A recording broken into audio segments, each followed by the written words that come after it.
So we're going to run through Lab 10, collision and momentum.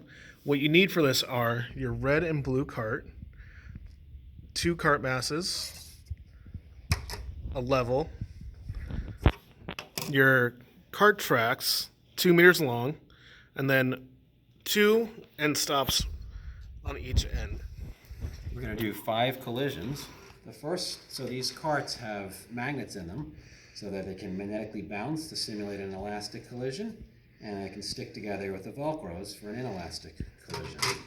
And so our first collision, one student should simulate the collisions. This way the 2 carts are synchronized.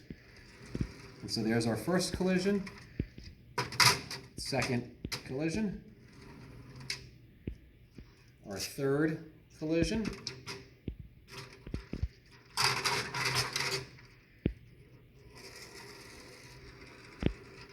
our fourth collision,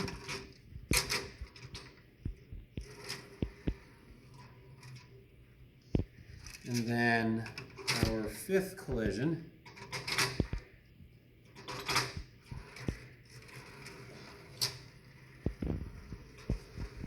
Wear your safety goggles.